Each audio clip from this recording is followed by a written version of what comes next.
KVR news 9 bulletin ముందుగా headlines చూద్దాం. ఇడుపులపాయలో ఘనంగా వైఎస్ఆర్ జయంతి వేడుకలు. ఘనంగా దివంగత వైఎస్ రాజశేఖర రెడ్డి 75వ జయంతి వేడుకలు. ఇస్కాన్ టెంపుల్ ఆధ్వర్యంలో జగిత్యాల జిల్లా మెట్పల్లి పట్టణంలో రంగనాథ స్వామి రథయాత్ర. అసంపూర్తిగా ఉన్న పూర్ణపాడు లాబేసు వంతెనను పరిశీలించిన Kurupam MLA Jagadeeswari. TDP MP Magunta Srinivasulu Reddy ఇచ్చిన తప్పుడు స్టేట్మెంట్ ఆధారంగా కేజ్రీవాల్ ని అరెస్ట్ చేశారు కేజ్రీవాల్ భార్య.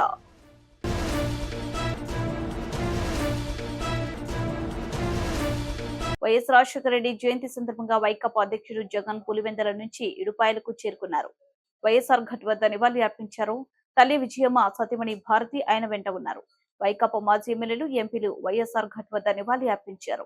ఈ క్రమంలో కుమారుడు జగన్ కు ఆలింగనం చేసుకుని విజయమ్మ కంట తడిపెట్టారు. వైకాపా అధికారం కోల్పోయిన తర్వాత తొలిసారి జగన్ విజయమ్మ కలుసుకున్నారు. ఇడుపులపాయలో వైఎస్ఆర్ ఘట్ వద్ద ఏపీ కాంగ్రెస్ అధ్యక్షురాలు వైఎస్ షర్మిల నివాళులు అర్పించారు. తల్లి విజయమ్మ, భర్త అనిల్ కుమార్, కుమారుడు, కోడలు, కుమార్తెతో కలిసి అక్కడికి వెళ్లారు. జగన్ వెళ్లిన అరగంట తర్వాత ఆమె వైఎస్ఆర్ ఘట్ కు వచ్చారు.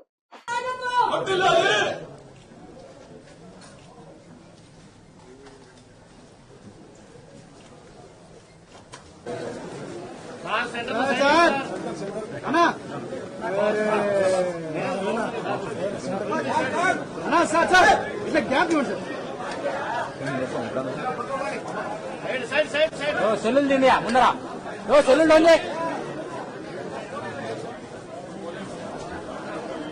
సెల్లులు డౌన్ చేయండి అన్న మీరు.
గాండ్లపేట మండలంలో దివంగత ముఖ్యమంత్రి వైఎస్ రాజశేఖర రెడ్డి 75వ జయంతి వేడుకలు వైసీపీ మండల కన్వీనర్ గజాల రవీంద్రారెడ్డి, వైసీపీ నాయకుల ఆధ్వర్యంలో ఘనంగా నిర్వహించారు.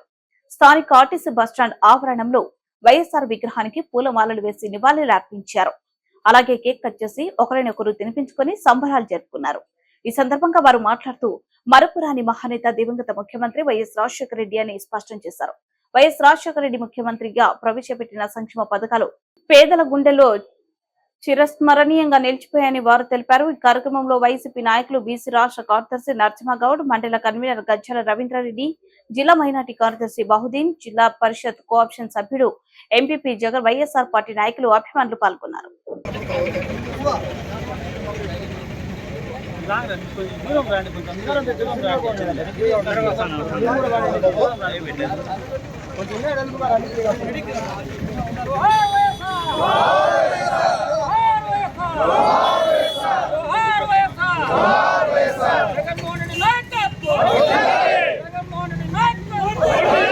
జగన్మోహన్ రెడ్డి నాయకత్వం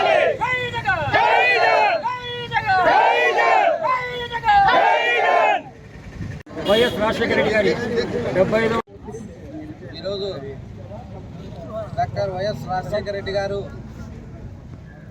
జయంతి 75వ జయంతి సందర్భంగా మనం గాన్లపేటలో వైఎస్ఆర్ విగ్రహం నందు ఘనంగా 5 నిమిషాలు బర్త్డే వేడుకలు జరుపుకుంటా ఉన్నాము. మన మాజీ ముఖ్యమంత్రి వైఎస్ రాజశేఖర రెడ్డి గారు ప్రవేశపెట్టినటువంటి సంక్షేమ పథకాలు ఇప్పటికీ కూడా ప్రజలందరికీ కూడా అందుబాటులో ఉన్నాయి. ఏదైతే సంక్షేమ పథకాలు రాజశేఖర రెడ్డి గారు ప్రవేశపెట్టినటువంటి సంక్షేమ పథకాలు ఏవైతే ఉన్నాయో వాటిని ఎవరూ కూడా అగౌరవపరచకుండా గౌరవపరుస్తూ నేటికి కూడా కొనసాగిస్తూ ఉన్నారు. అదే రీతిలోనే మన మాజీ ముఖ్యమంత్రి వర్యులు రాజశేఖర రెడ్డి గారు తన తండ్రి బాటలోనే నడుస్తూ ప్రజలందరికీ కూడా సుపరిపాలన అందిస్తూ వచ్చారు. మన బ్యాట్లకు మనం తక్కువ మెజార్టీతో ఓడిపోవడం జరిగింది. అయినా కూడా మనం 4 సంవత్సరాలు వెయిట్ చేస్తే మన ముఖ్యమంత్రి మన జగనన్న మళ్ళీ అధికారం చేపడతారు.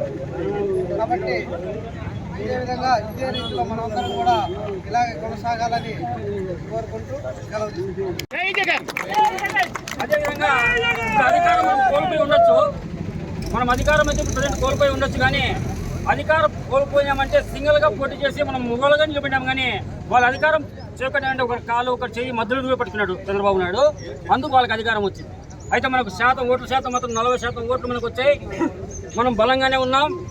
అందుకు నిదర్శనం ఎన్నికలు ముగిసి కౌంటింగ్ ముగిసి 1 నెల రోజుల్లో గతంలో అధికారంలో ఉన్నప్పుడు మనకి ఎంతైతే ఒక జనవాహిని ఉందో అదే జనవాహిని ప్రత్యక్ష సాక్ష్యం. అధికారంలో ఉండి వాళ్ళు ఇచ్చిన తప్పుడు వాగ్దానాలు అమలు పరచడంలో విఫలమవుతారు. మనం పోరాటంలో సిద్ధస్తులైతాం. మనం పోరాడానికి ఎన్ను తిరగం. చంద్రబాబు ఏం తప్పు చేసినా దాన్ని తిప్పి కొట్టడానికి జగన్ మనకు సైనికులుగా వాడుకుంటారు. మనం సైనికులుగా పనిచేస్తాం. 2 సంవత్సరాల్లో వాళ్ళకు టైం, 2 సంవత్సరాల తర్వాత వాళ్ళ పత్రం స్టార్ట్ అవుతుంది. ఇదే విధంగా మనం మూకుమ్మడిగా ఇదే విధంగా ఉండాలని కార్యక్రమంలో ఏ సమస్య వచ్చినా ప్రతి కార్యకర్తకు, ప్రతి నాయకుడు, ప్రతి ప్రజాప్రతినిధి సహాయ సహకారాలు అందజేసి అందరూ మూకుమ్మడిగా ఇదే విధంగా ఉంటే మన ఇంటికి కూడా ప్రకారం చెప్పి మన దివంగత ముఖ్యమంత్రి ప్రియతమ నేత వైఎస్ రాజశేఖర రెడ్డి గారి జయంతి ఉత్సవాలు 75వ జయంతి ఉత్సవాలు ఈరోజు ఘనంగా జరుపుకుంటున్నాం. మరి ఈ కార్యక్రమానికి విచ్చేసినటువంటి వైఎస్ఆర్ కుటుంబ సభ్యులందరికీ కూడా పేరు పేరున నా యొక్క నమస్సుమాంజలు. ముఖ్యంగా ఒక్క మెసేజ్ పెట్టినాం మనం ఈరోజు. మనము ఈ ఎన్నికలు అయిన తర్వాత మన స్ట్రెంత్ ఏమి, మనము ఏమి అని చెప్పి ఒక మెసేజ్ పెడితే మెసేజ్ అందరూ పాటించి ప్రతి పంచాయతీ నుంచి కూడా మన కుటుంబ సభ్యులందరూ ఇచ్చేసినందుకు వాళ్ళందరికీ కూడా మరొకసారి నమస్కారాలు తెలియజేస్తూ, ముఖ్యంగా ఈరోజు మన దివంగత నేత మన ముఖ్యమంత్రి వైఎస్ రాజశేఖర రెడ్డి గారికి ఘనమైన నివాళులు అర్పిస్తూ మరి ఆయనకు పుట్టినరోజు శుభాకాంక్షలు కూడా తెలియజేస్తూ ఈ కార్యక్రమాన్ని ఈరోజు కొనసాగించాం. ముఖ్యంగా ఈరోజు ఆంధ్ర రాష్ట్రంలో సంక్షేమం అంటే ఏమి అని 2004లో రైతు అంటే ఏమి, రైతులకు రుణమాఫీ, ఇన్సూరెన్సు, మరి అదేవిధంగా ఈ రాష్ట్రంలో ఆరోగ్యశ్రీ అనే పథకం ప్రపంచంలో లేనటువంటి పథకం, ఫీజు రియంబర్స్మెంటు, మరి 10th క్లాస్ పాస్ అయిన విద్యార్థులకు మరి ఏ విధంగా అయితే హార్టికల్చర్, అగ్రికల్చర్, వెటర్నరీ పెట్టిన ప్రియతమ మహనీయుడు మన యొక్క ప్రియతమ నేత రాజశేఖర రెడ్డి గారు. ఇవే ఈ రోజుకి కూడా దానిని తిప్పుకుంటూ మిగతా ఇస్కాన్ టెంపుల్ ఆధ్వర్యంలో జగిత్యాల జిల్లా మేట్పల్లి పట్టణంలోని జగన్నాథ స్వామి రథయాత్ర ఘనంగా కొనసాగింది. ముఖ్య అతిథులుగా Korutla MLA doctor Kalvakuntla Sanjay, Congress party Korutla నియోజకవర్గ ఇన్ఛార్జి జువ్వాడి నరసింహరావు ప్రత్యేక పూజలు చేసి అనంతరం పట్టణంలోని అయ్యప్ప స్వామి దేవాలయం సమీపం నుండి ప్రారంభమైన యాత్ర కొత్త బస్టాండ్, పాత బస్టాండ్, బస్ డిపో మీదుగా మహాలక్ష్మి దేవాలయం వరకు యాత్ర కొనసాగింది. భక్తి శ్రద్ధలతో స్వామివారి రథాన్ని లాగుతూ భక్తులు పరమానందాన్ని పొందారు. హరే కృష్ణ కృష్ణ కృష్ణ హరే హరే అంటూ స్వామివారి రథం ముందు నృత్యాలు చేశారు భక్తులు. ఆషాఢం ద్వితీయ పక్షం నుండి ఆషాఢ దశమి వరకు 9 రోజుల పాటు జగన్నాథ రథయాత్ర కొనసాగుతుందని ఇస్కాన్ టెంపుల్ ప్రతినిధులు తెలిపారు. టెంపుల్ కి వెళ్లి దర్శనము చేసుకోలేని భక్తుల వద్దకు స్వామివారు ఈ రథయాత్ర ద్వారా మన ముంగిళ్లలోని వస్తున్నారని, ప్రతి ఒక్కరూ స్వామివారిని దర్శనం చేసుకోవాలని కోరారు. 9వ తేదీ కోరుట్ల, 11వ తేదీ రాయకల్, 13వ తేదీ జగిత్యాల, 15వ తేదీ కరీంనగర్ పట్టణాల్లో రథయాత్ర నిర్వహిస్తున్నట్లు తెలిపారు.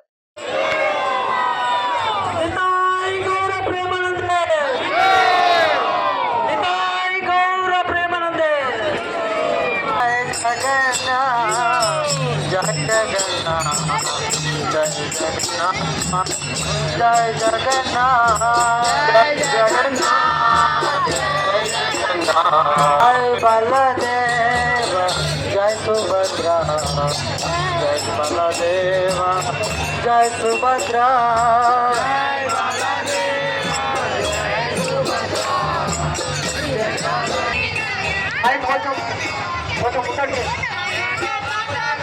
जय सुभद्रा जय जगन्नाथ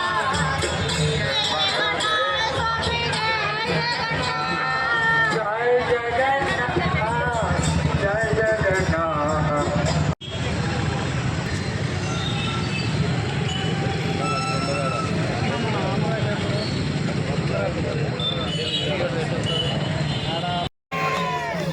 जय श्री जगन्नाथ बलदेव सुभद्रा मैया की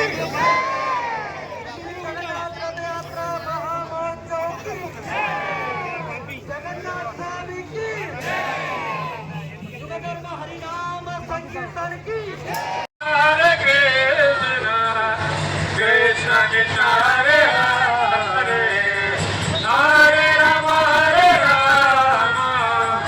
राम राम हरे हरे हरे कृष्ण राम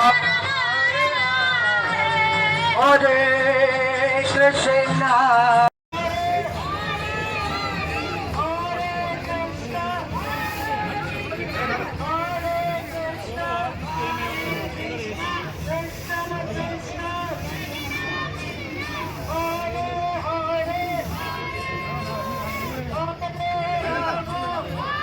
हरे राम राम राम हरे हरे हरे कृष्णा कृष्णा कृष्णा हरे हरे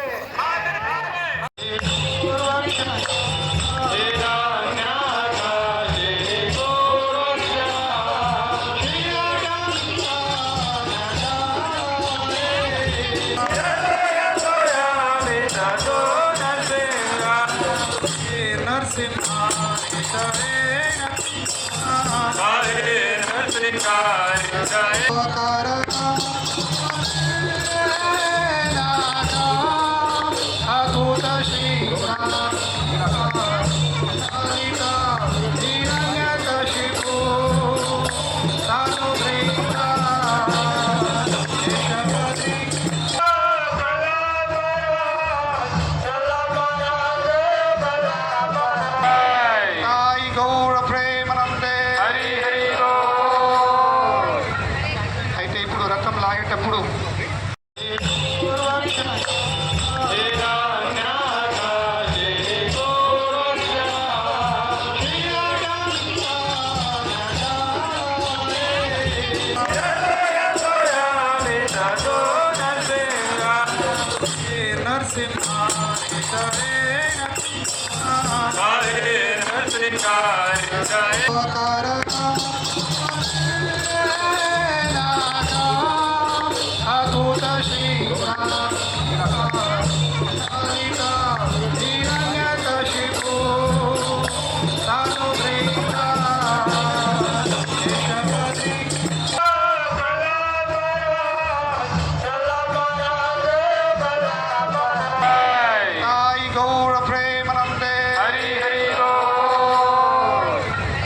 అయితే ఇప్పుడు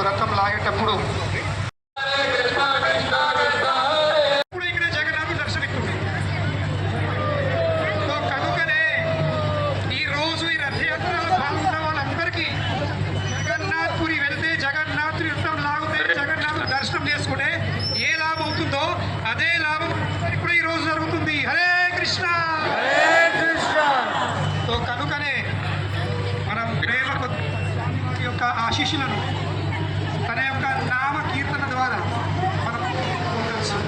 కనుక పార్వతీపురం మాన్యం జిల్లా కొమరాడ మండలంలో అసంపూర్తిగా ఉన్న పూర్ణపాడు లాభేసు వంతెనను కురుపాం నియోజకవర్గ ఎమ్మెల్యే తోయిక జగదీశ్వరి మరియు టీడీపీ రాష్ట్ర కార్యదర్శి బైరిచెర్ల వీరేష్ చంద్రదేవ్ పరిశీలించారు.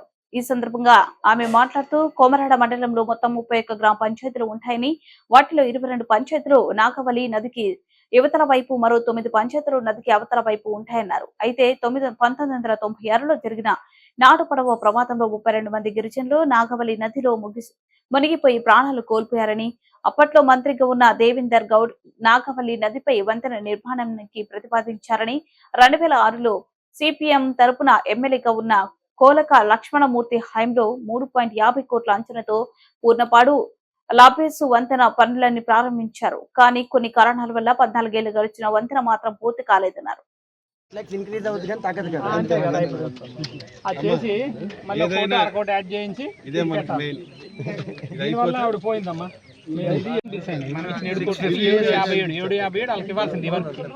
57 లక్షల రూపాయల మేరకు వాళ్ళకి బిల్ అయింది. మిగతా మరి వాళ్ళు వర్క్ చేయడానికి వాళ్ళు గ్రాంట్ అడ్జస్ట్ అవ్వాలి. అడ్జస్ట్ అవ్వక ఏంటంటే కాంట్రాక్టర్ మీరు గ్రాంట్ అడ్జస్ట్ చేస్తే చేస్తాం. అప్పటికి మళ్ళీ ఇంకా వాళ్ళకి 67 లక్షల పక్క అయిందని కాంట్రాక్ట్ 757 అవ్వగా ఈ పని ఉండేటప్పుడు ఆ బ్యాలెన్స్ బిల్ వాళ్ళు పెండింగ్ క్లియర్ చేయలేదని చెప్పి కాంట్రాక్టర్ జంప్. మరి ఆ డబ్బులు ఫైనాన్స్ చేయలేకపోయారు. అది పరిస్థితి. 57 లక్షల రూపాయలు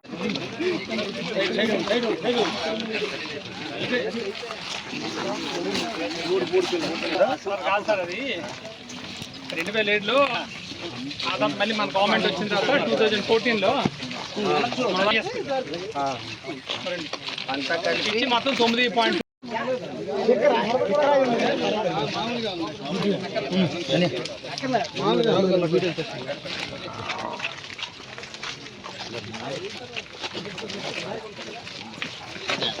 టీడీపీ ఎంపీ మాగుంట శ్రీనివాసులరెడ్డి ఇచ్చిన తప్పుడు స్టేట్మెంట్ ఆధారంగా కేజ్రీవాల్ ని అరెస్ట్ చేశారు. కేజ్రీవాల్ భార్య ఢిల్లీ లిక్కర్ కేసులో తన కొడుకు రాఘవను కాపాడుకునేందుకు శ్రీనివాసులు తప్పుడు స్టేట్మెంట్ ఇచ్చారు అని పేర్కొన్నారు. తన భర్త రాజకీయ కుట్రలకు బలి అయ్యారని, తాను నిజాయితీపరుడని, ఆయనకు ప్రజలు మద్దతుగా నిలవకపోతే చదువుకున్న వారెవరూ రాజకీయాల్లోకి వచ్చేందుకు సహించారని అన్నారు. नमस्कार। क्या आपको पता है कि केजरीवाल जी को गिरफ्तार क्यों किया है? केजरीवाल जी को एनडीए के एक एमपी के बयान पर गिरफ्तार किया है। उनका नाम है मगुंटा श्रीनिवासलू रेड्डी यानी एमएसआर। एमएसआर आंध्र प्रदेश से एनडीए के एक सांसद हैं। एमएसआर ने ऐसा क्या बयान दिया जिससे आपके मुख्यमंत्री केजरीवाल को गिरफ्तार कर लिया? 17 सितंबर 2022 को एमएसआर के ठिकानों पर ईडी की रेड हुई। उनसे पूछा गया कि क्या वो कभी केजरीवाल जी से मिले हैं? उन्होंने कहा, हाँ, मैं 16 मार्च 2021 को केजरीवाल जी से दिल्ली सचिवालय में उनके दफ्तर में मिला था। मैं दिल्ली में एक फैमिली चैरिटेबल ट्रस्ट खोलना चाहता था। उसके लिए दिल्ली के सीएम से जमीन के बारे में बात करने गया था। केजरीवाल जी ने कहा, लैंड एलजी के पास है, एप्लीकेशन दे दो, हम देखते हैं, और कहकर चले गए। ईडी को एमएसआर का जवाब पसंद ही नहीं आया। ईडी ने कुछ दिन बाद एमएसआर के बेटे राघव मगुंटा को गिरफ्तार कर लिया। फिर से एमएसआर के और बयान लिए गए, मगर वो अपना पहले वाला बयान ही दोहराते रहे क्योंकि वही सच था, और उनके बेटे राघव रेड्डी की बेल खारिज होती रही। इस दौरान सदमे से राघव की पत्नी यानी एमएसआर की पुत्र वधू ने आत्महत्या करने की कोशिश की और उनकी बूढ़ी मां बहुत बीमार हो गई। इन सब को देखते हुए बेटे के लिए बाप भी टूट गया। 17 जुलाई 2023 को पिता एमएसआर ने ईडी में अपना बयान बदल दिया। उन्होंने अब कहा, 16 मार्च 2021 को मैं केजरीवाल जी से मिलने गया था। मुश्किल से 4-5 मिनट मुलाकात हुई। वहीं 10-12 लोग बैठे थे। मेरे कमरे में घुसते ही केजरीवाल जी ने मुझसे कहा कि दिल्ली में आप शराब का काम शुरू करो, बदले में आम आदमी पार्टी को 100 करोड़ रुपए दे दीजिए। केजरीवाल जी से ये मेरी पहली और आखिरी मुलाकात थी। इस बयान के बाद अगले ही दिन एमएसआर के बेटे राघव रेड्डी को ईडी ने बेल दिलवा दी। जाहिर है कि एमएसआर का यह बयान झूठा है। वे खुद कह रहे हैं कि ये उनकी केजरीवाल जी से पहली और आखिरी मुलाकात थी। 10-12 लोग वहां बैठे थे। अगर किसी को किसी से पैसे मांगने भी थे तो वह क्या कोई किसी अजनबी से पहली मुलाकात में ही 10-12 लोगों के सामने इस तरह पैसे मांग लेगा? जाहिर है कि एमएसआर के बेटे और परिवार को 5 महीने बुरी तरह प्रताड़ित किया गया। इसीलिए एमएसआर ने अपने बेटे को बचाने के लिए झूठा बयान दिया और इस बयान को देने के बाद 2 दिन में ही एमएसआर के बेटे को बेल मिल जाती है। इन सब बयानों से एक बात तो साफ हो गई कि अपने बेटे को जेल से निकलवाने के लिए एमएसआर ने झूठा बयान दिया। कोर्ट ने भी केजरीवाल जी को बेल देते हुए यही माना कि ईडी ने बेल का लॉलीपॉप देकर बयान लिया बिना किसी सबूत के। आपके बेटे केजरीवाल जी को एक गहरे राजनीतिक षड्यंत्र का शिकार बनाया गया है। वो एक सामान्य पढ़े लिखे देशभक्त और कट्टर ईमानदार व्यक्ति हैं। यदि आज आप उनके साथ खड़े नहीं हुए तो इस देश में पढ़े लिखे ईमानदार लोग कभी राजनीति में नहीं आएंगे। क्या मोदी जी केजरीवाल जी के साथ ठीक कर रहे हैं? इस वीडियो को ज्यादा से ज्यादा शेयर करें ताकि देश को पता चल सके कि मोदी जी कैसे ईडी सीबीआई के जरिए एक गहरे राजनीतिक षड्यंत्र के तहत आपके केजरीवाल और आम आदमी पार्टी को खत्म करना चाह रहे हैं। जय। బులెటిన్ ముగించే ముందు హెడ్లైన్స్ మరోసారి. ఇడుపులపాయలో ఘనంగా వైఎస్ఆర్ జయంతి వేడుకలు.